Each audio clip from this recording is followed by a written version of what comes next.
Okay, now I'm going to break down even further.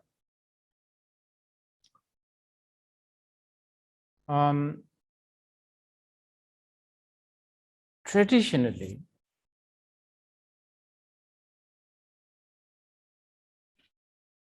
the Vipassana is approached different schools of Buddhism. I mean, in the more, let's say, Sharvakayana path, such as, what we call Sharvakayana, which is Theravada, part of is Theravada. A lot of emphasis on sitting, watching the breath, and because that has a lot of virtue. Because first of all, by sitting, you are already isolating yourself from all kinds of distractions. We call it distractions, but basically it is the comfort zone I was talking earlier. See, we always fall into these comfort zones. Comfort zone meaning the fake, partial picture, not real thing, but we are so used to it, we are comfortable there. But not all the time though. You see, that's the challenge here. We feel comfortable, sort of comfortable, but then we always fall into some sort of a disappointment, some sort of anxiety, then, the endless problems. But then we just don't know we just don't know otherwise, so to speak. We are just so comfortable with that comfort zone. So the traditional method, not just in the Theravada, but also in the Mahayana and also in the Vajrayana, one very, very good method is sitting. Beginning, and then watching the breath, watching the sensations, and so on and so forth. At the least, what it does is it isolates you from these comfort zone. And then you become more naked, so to speak. You become more clear. You become more independent, if you like. You are really looking at the life without other interference. You are really looking at the life with a full bird's eye view. So just watching the breathing in and out, it immediately, the sensations and all of that, it immediately gives you the picture of anicca, impermanence, dukkha, and then anatta. And then in the Mahayana, shunyata, or the tathagata garva, and in the Vajrayana, maybe the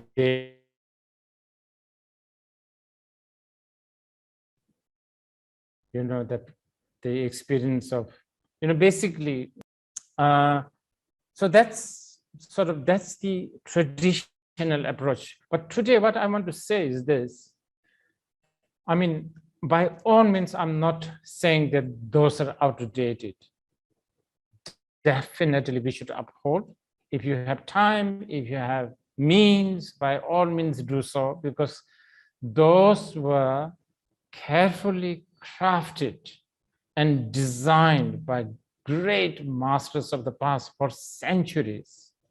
I always say this, there's one thing that ancient Indian or the Asian wisdom has, is that there's at least in Buddhism, for instance, there's a 2,500 years of experience in dealing with mind, and mind being the most important. If you don't have mind, you are basically a dead body. You're like a pebble, you're like a piece of wood. So those techniques definitely should not be discarded. But I'm afraid most of today's people, not just kids, not just teenagers, us, everyone, including me, we don't have time. We don't have time to sit, and we don't have the wish to sit. There's so many exciting things going on outside.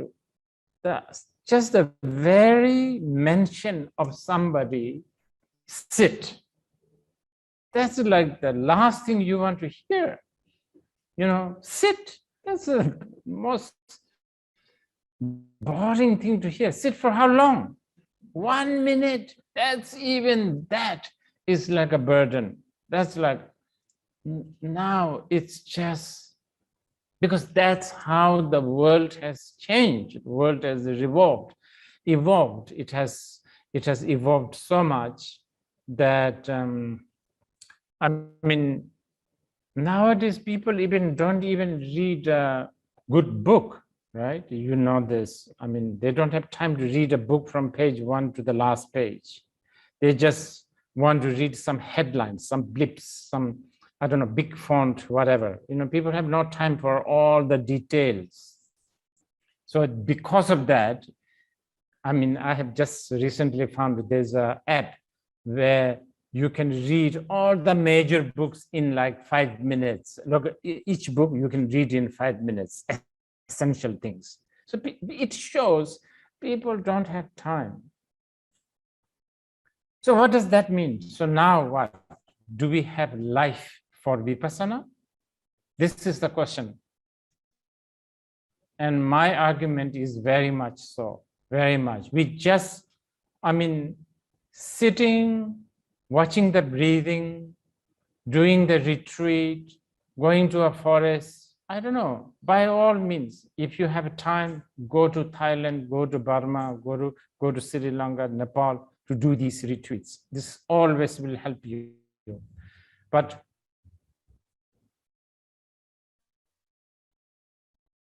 if you are in a position where you don't have this kind of time, the best thing that you have is this feeling awkward and feeling,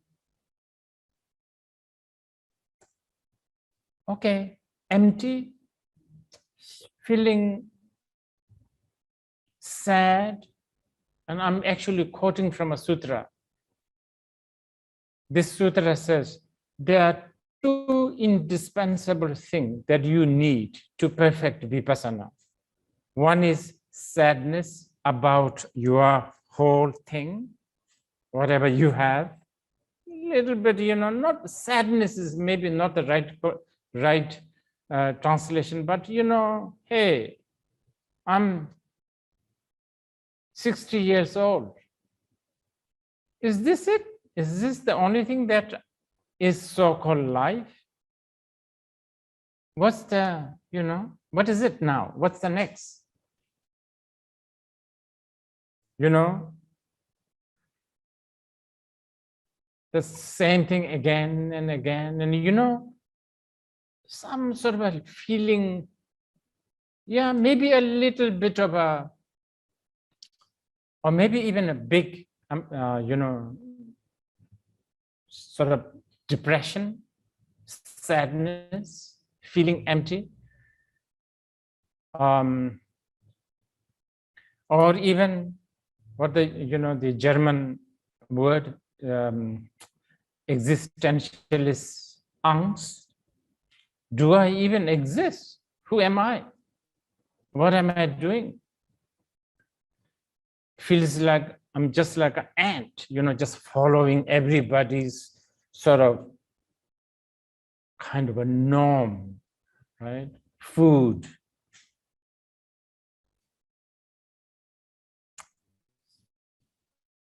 shelter.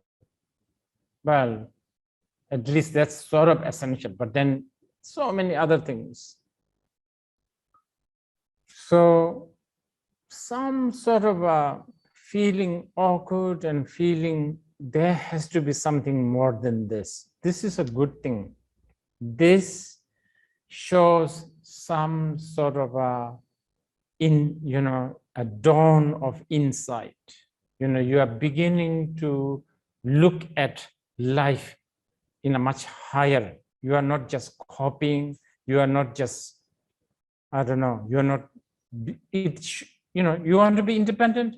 this is the beginning to be independent. You are actually beginning to become independent when you're feeling a little depressed with whatever is going on.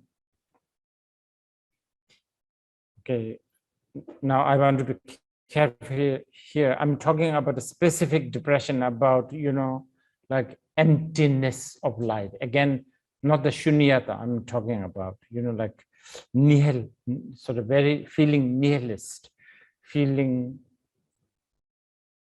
sort of purposeless. I don't know. Now that is a very important element. And I think this one modern people do have. I mean, I meet a lot of modern people. Some of them are really, they have achieved so much, whatever they are supposed to achieve, or whatever they have been pushed to achieve. They have been pushed to go to school, they went. They have been pushed to go to highest Ivy League, I don't know, situations they've done. They have been pushed by family, friends to get the best job they have done. But now, they are asking, is this all we have? Now this,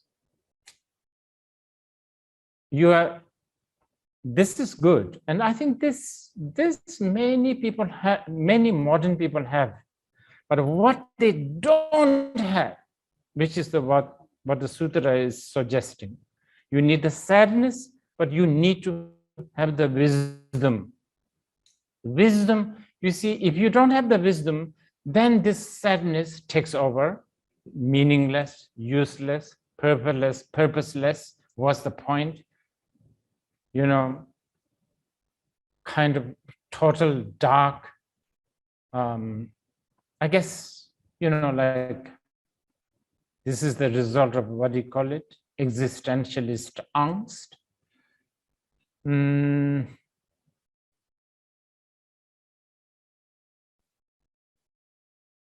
So this is where the wisdom to go beyond that is what we need. Okay.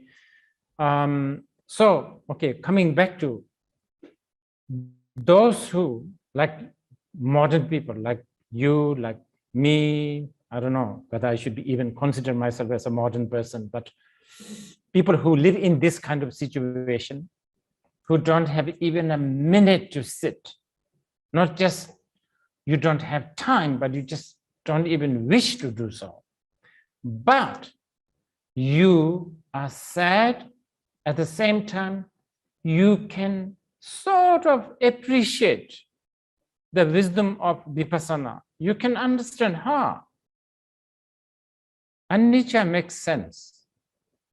Dukkha makes sense. Anatta makes sense. Shunyata makes sense.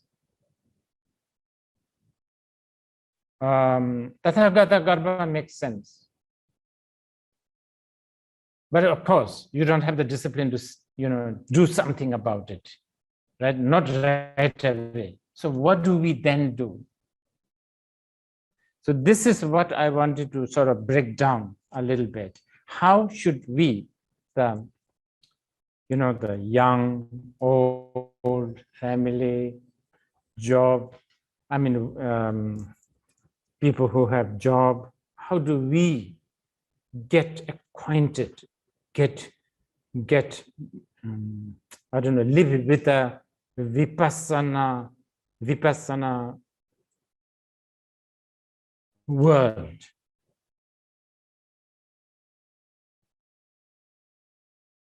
So let's choose one element or the aspect about the life that I was talking earlier. Job, relationship.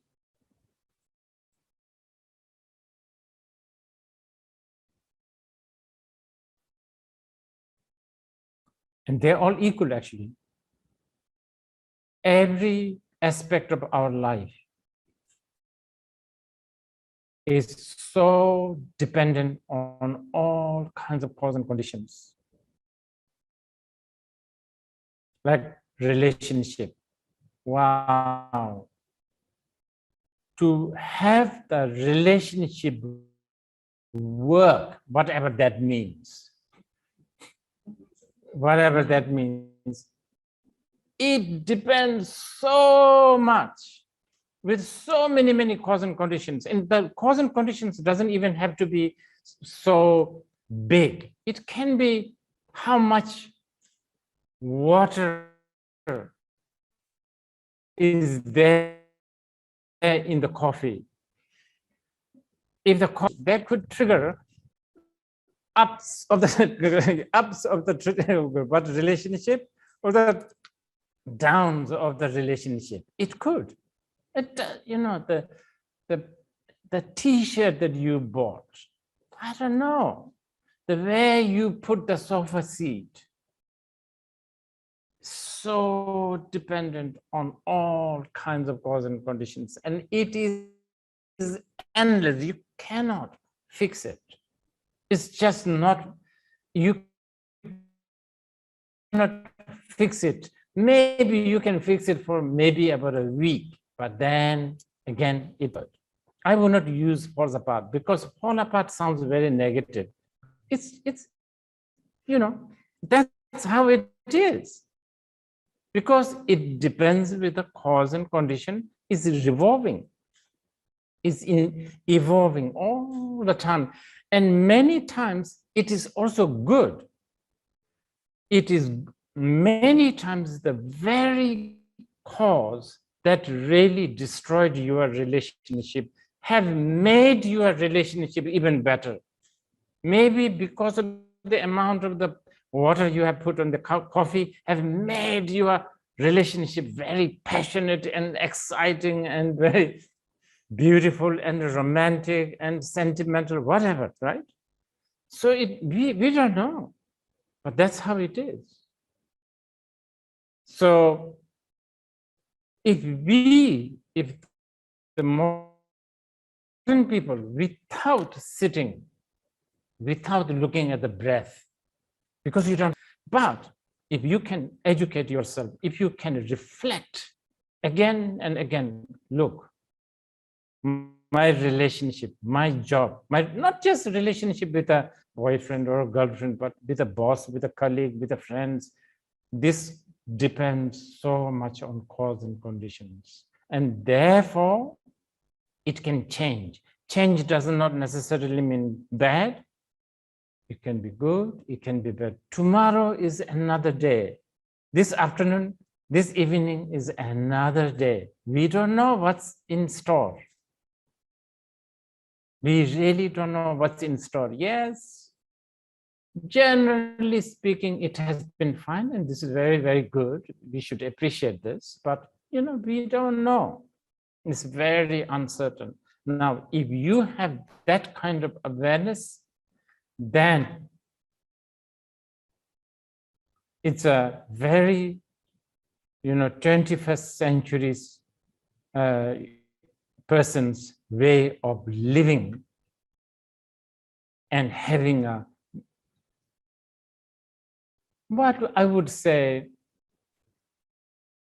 healthy working relationship can exist, because there is that whole, bird's eye view regarding your relationship. So there is always a room for forgiveness.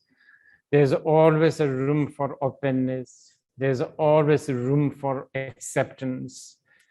And because, so I think this can be, and this I am saying is a very much a Vipassana. And you could be not sitting 1 minute, but if you can really tell yourself this,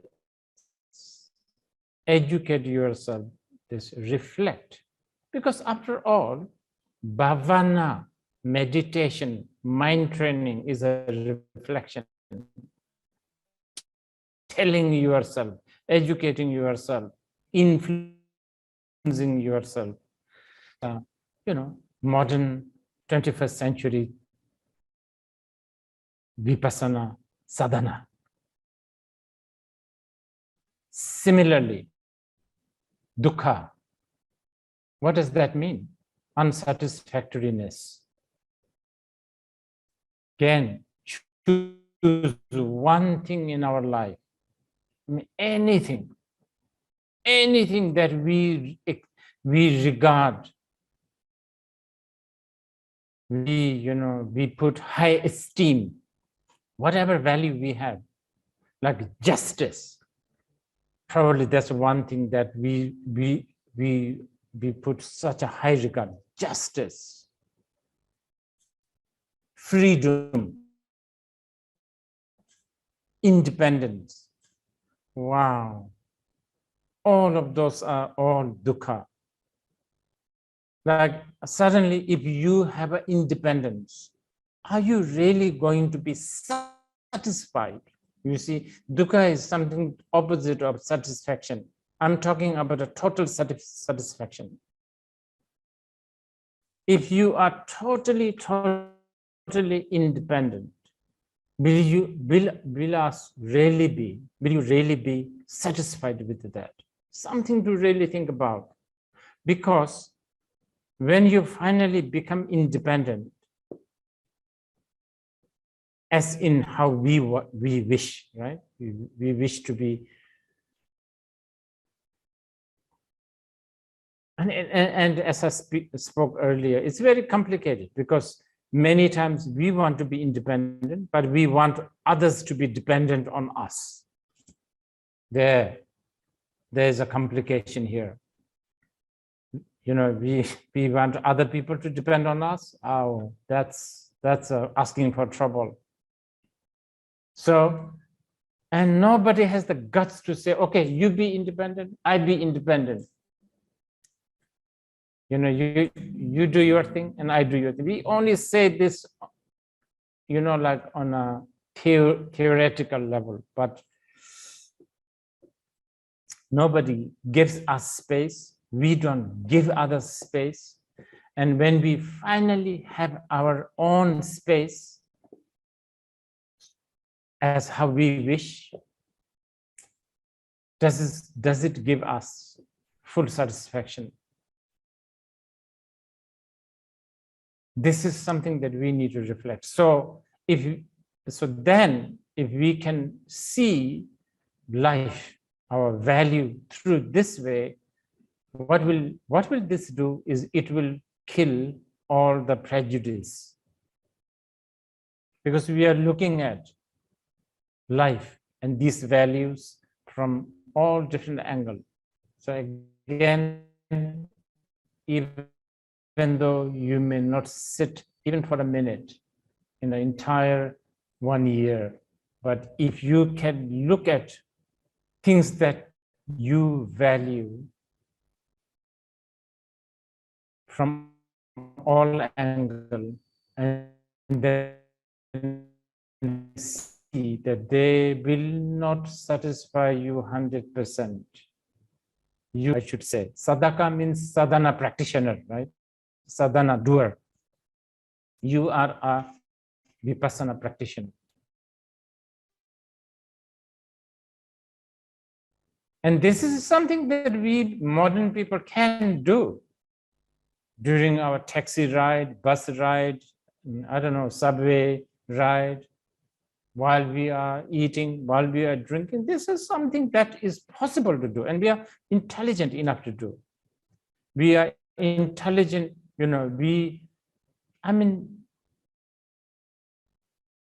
nobody, we detest something called brainwashing, right? This is the best way to not let any circumstance or situation to brainwash you. And just having this two angle, the impermanence of everything and the unsatisfactoriness of everything, just this two view will make a big difference in our life. And I think, as you may have noticed, this is nothing religious, this is nothing mythical, this is not mystical, this is like, this is raw, if you like, science of how to live and how to look at our life.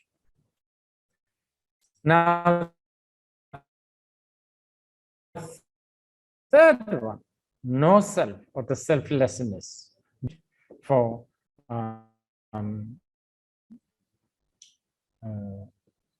beginners, for the beginners. But of course, I mean, this anicca, dukkha, and anatta, they are actually, interconnected in a way.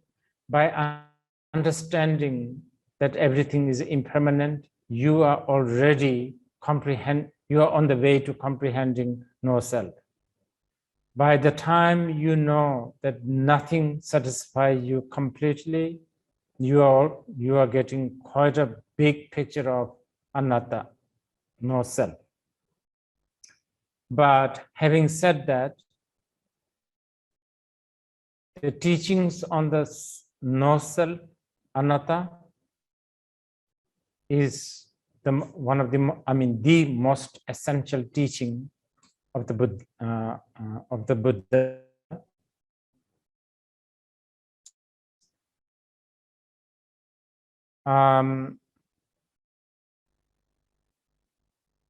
And as I was speaking, just I think yesterday, this will become more important now than ever, I feel. And I'm going to relate this with a modern time.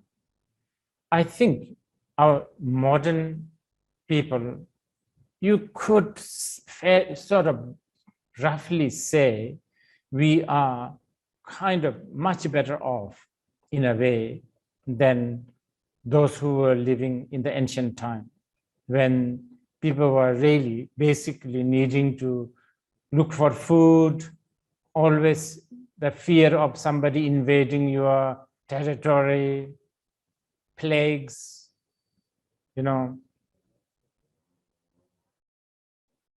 I mean, even when I was growing up, it took I think a few months for me to write a letter to my mother, because this letter takes time to reach, and then another few months to get back a reply. I don't know whether this, probably that's a good thing. And now we don't need. Now we can just talk live, Zoom, as is happening right now, everywhere, like this. I don't know whether this is a good thing, but let's say we have this kind of thing going on. So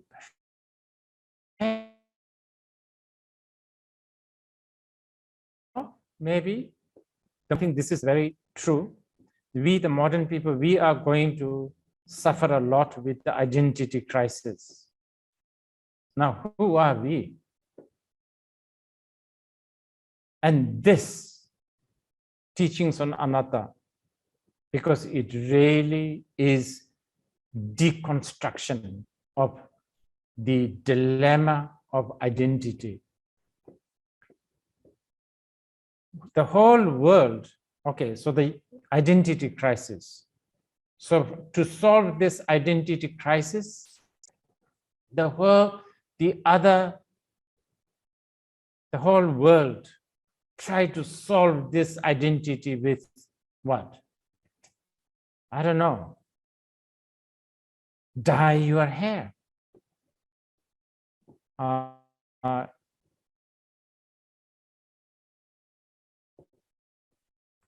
Buy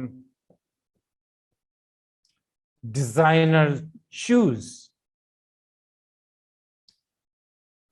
get a big degree in some universities, buy a sports car. I think this is all something to do with identity, I guess. Or have a sex change. Or even small things like speak with a squeaking kind of sound, or laugh like a horse.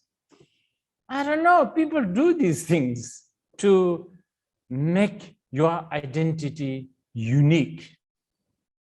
Just look at us. Everything is about, identity. Like that's I think, and now with art, music, fashion, statement, right? Fashion statement. What is that for? Identity. So we are talking about identity. Like, so there is definitely a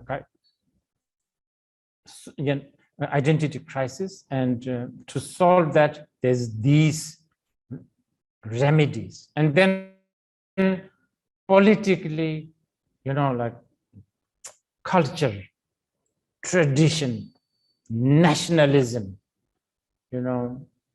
like Chinese, Indian, Egyptian, I don't know. And then, I don't know, like a views such as democracy, socialism, identity. So when the whole world is trying to solve the identity crisis with these identities, Buddhism, on the other hand, tried to solve this identity crisis in the totally opposite way. Identity is an illusion. It is like it's like the biggest mystery. It's like, it is a totally unfound. There is no such thing as you or me or I that truly independently exists. It is an illusion. But you cannot really discard this as an illusion and then, sort of not care about it. But because illusion is powerful. Even a scarecrow does its job, even though it does not, it's not really it's an illusion. It looks like a human, but it's not a human, but it does its job. It chases crows away. Just like that, this illusory identity that we have now, this is not an easy to tackle with, because if I pinch you, you will be in pain. If there's a thumbs up in your Instagram, you'll be happy. If there's a thumbs down, you'll be unhappy. So this identity crisis is sorted out by the Buddha with the teachings such as anatta or the shunyata or the tathagata garva. But this one probably needs a little more, what do you call it, contemplation and more study and more, sort of hearing, more analysis, and you might want to put more time and energy on this. But if you can, this is a key to solve all the problem. And because of that, I just was reading handwritten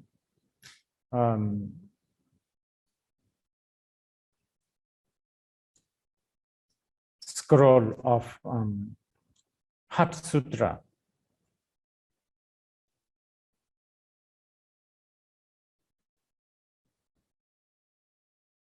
In the Prajna Paramita,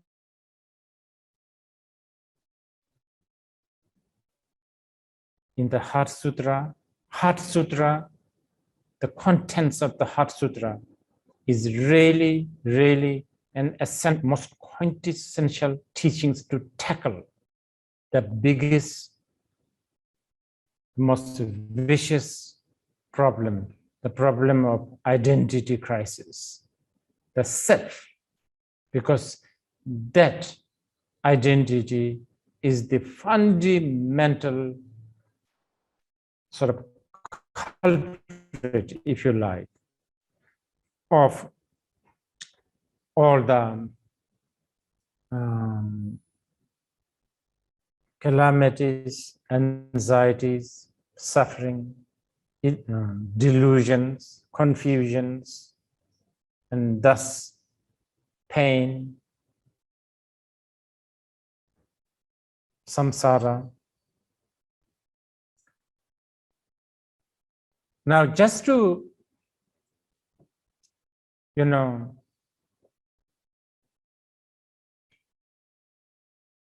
give you some few more information. So Vipassana is it's a path to see the whole truth, direct truth, whole picture, inside picture, inside view, the real deal, the real truth. Okay, this is taught generally, maybe mostly in the Theravada tradition, with a teaching techniques such as three characteristics like anicca, dukkha, and anatta. Now, in the Mahayana, on top of these teachings are very well accepted in the Mahayana. It is very venerated, very much appreciated. But on top of that, more exclusively in the Mahayana, these teachings are approached with bodhicitta, and the relative bodhicitta with a training, or the bhavana, the training mind with wishing to enlighten all sentient beings. This is a very, very vast teaching. So the wish to enlighten sentient beings is not just some sort of a philanthropic kind of attitude. It's actually much more than that. It's, wish to enlighten sentient beings is not really wish to give everybody good health, good food. We are not talking about that, right? We are not talking about giving them some sort of a temporary gain or temporary shelter or food. We are talking about wishing to awaken to these truths. So there's that, the relative bodhicitta. And then the ultimate bodhicitta, which is also known as the shunyata. Now this Mahayana has a different approach to, it's very similar to the anatta as taught in the Theravada tradition, but it has a different angle, different approach. And in many ways, it can be also seen as a very daring, because from the Mahayana's point of view, not only the samsara, the dukkha, the world is an illusion, even the moksha, the liberation, the nirvana is an illusion. So in this way, Mahayana's sort of teaching is much more, it can be seen, it can be very daring, you could say. And then within the Mahayana, there is also, we have what we call Tantrayana or the Vajrayana, which is actually Mahayana, but it has unique, daring way of looking at the truth. So,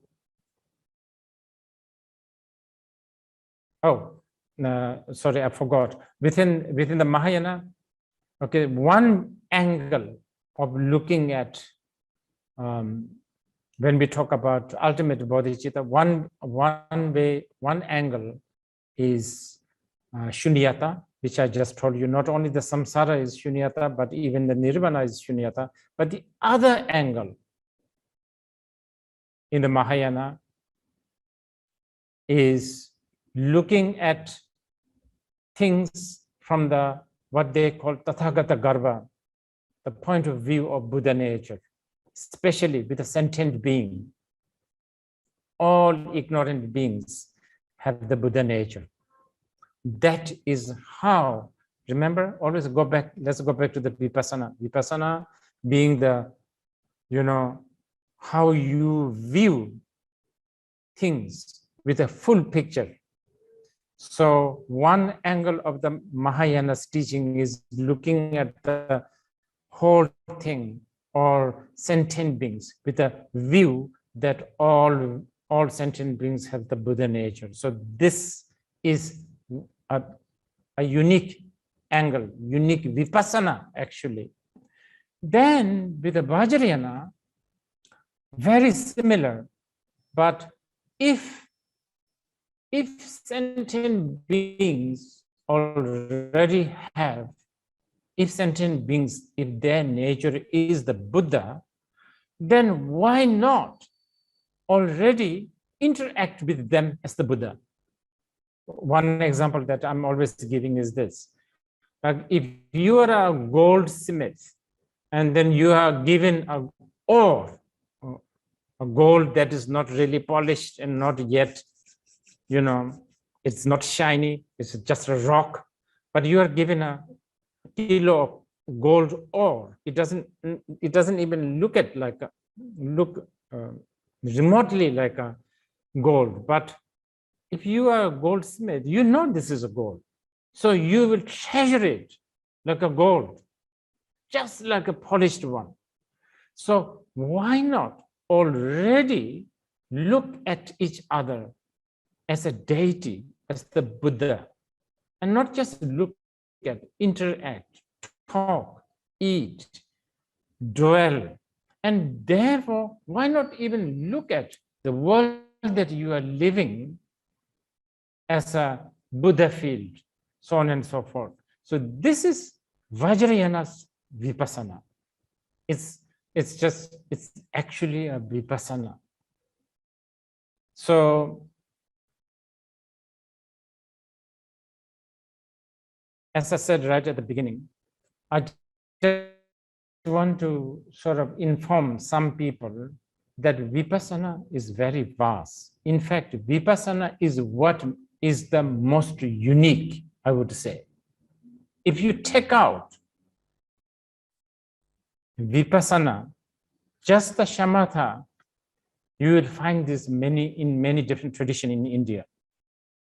But Vipassana is very, very unique. And then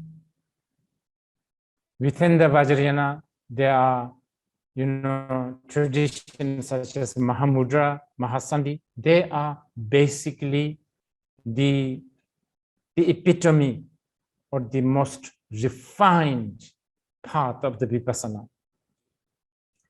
So with this, I'll sort of consider kind of roughly, I'll consider that this is end of what I have to say, and I'm happy to hear some questions if you have regarding, I don't know, Vipassana, shamatha. Is that good?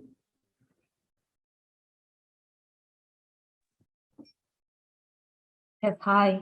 There have been quite many questions that have been streaming in from Zoom and from YouTube. So thank you for your teaching, Rinpoche. thus far. Let me start with one of the questions that's come in from ZH from China, who asks, how to arise the bodhicitta that can benefit all beings? How to arise?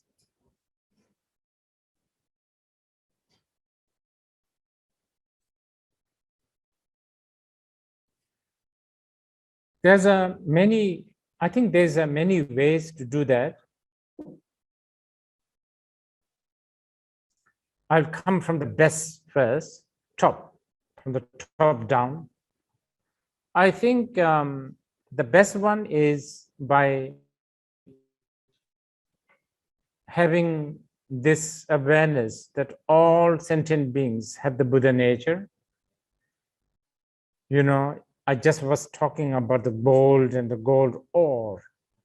So if a practitioner look at sentient beings as raw material of the Buddha, so to speak, then you have that courage and the bravery and the openness to rise the bodhicitta.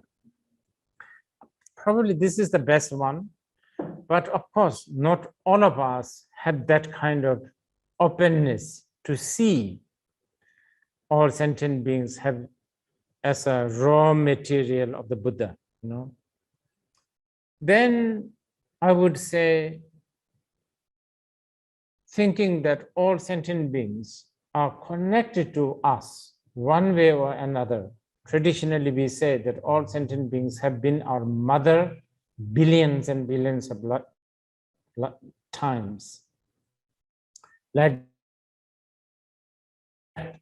and when they were connected to us, they have sacrificed, suffered, gone through so much pain to protect us, to feed us, to nurture us.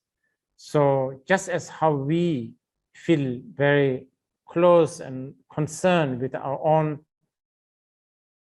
present family and friends, we develop this kind of, what do you call it?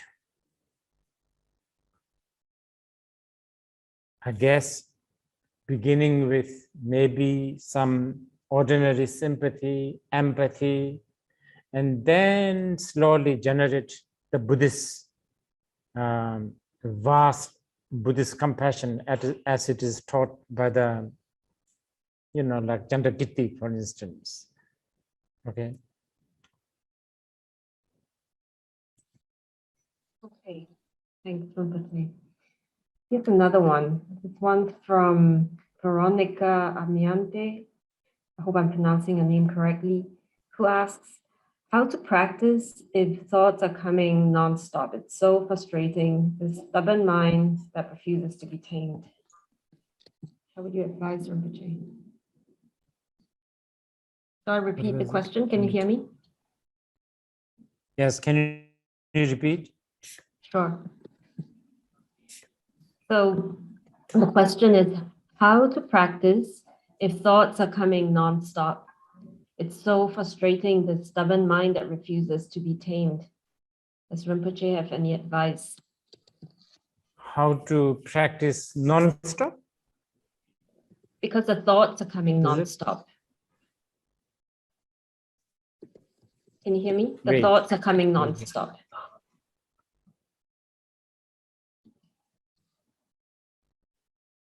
Oh, I see. Okay.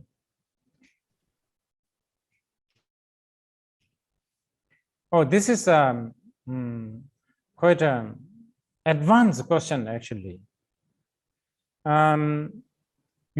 Okay, and this is a classic advice from all tradition.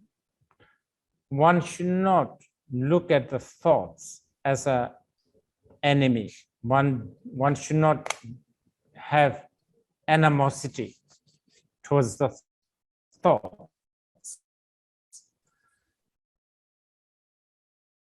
Let the thoughts come. You need to slowly train yourself so that the thoughts will not entangle you. It's impossible to stop the thoughts, and it's not necessary, and it's fruitless. In fact, one tantric master has said that trying to stop thoughts is like building. If you try to stop water with water, then more it becomes bigger water. So it's impossible. So do not try to stop thoughts. I know many times the way the meditation instructors instruct, sometimes we hear it like, oh, be free from all sorts of thoughts. Sort of these kind of instructions can mislead us by thinking that you need to empty out thoughts. Actually, the Vipassana does not talk about emptying out thoughts at all. Maybe in the shamatha technique, you are supposed to choose one object, such as breathing or whatever, an object, and then only think about that when you first train. But that actually is a trick, by the way. We know very well that no human beings can actually look at one thing for more than, I don't know, especially in the beginning, more than a moment or two. But we still insist you look at this object, and every time your thoughts here and there, you come back to this. This is a trick because this is your mind goes out. You understand? So this is it's a trick, and it's important. So sometimes maybe when you hear these things, then you may think that maybe what we need to do is sort of empty the thoughts, but that's not the case. Okay. Okay. There is our friend Blue Lion from China who asks, I haven't received instruction on shamatha yet. Can I only practice Vipassana?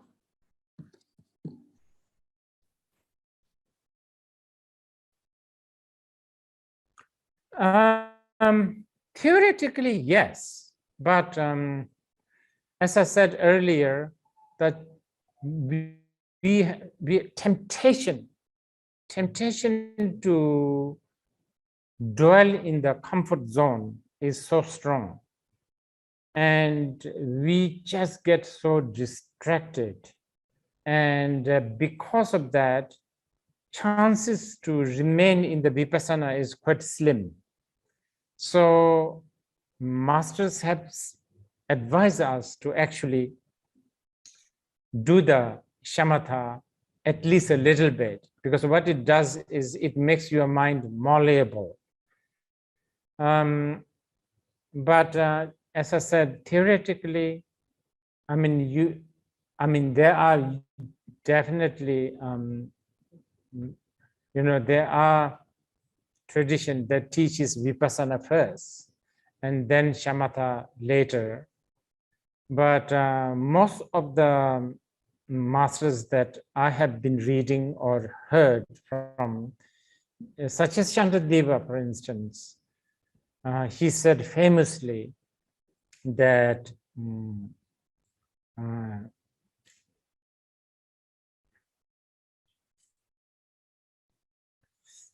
if you want to gain victory from emotional entanglement, what you need is Vipassana. And to have the Vipassana, you need to have ground of shamatha. And to develop this shamatha, you need to watch out, so to speak, watch out to this constant clinging to the worldly life. Okay.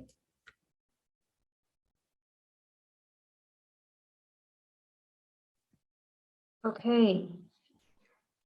So here's a question from Yeshi Hagen. How does seeing the full truth result in becoming free from suffering? Sometimes when we glimpse a bit of truth, it brings so much suffering. When we glimpse the reality of the world, how does wisdom cause us to no longer suffer?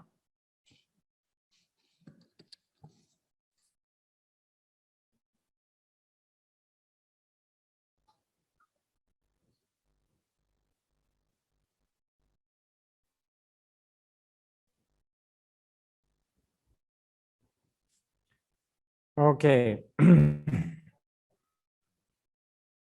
Yeah. I think here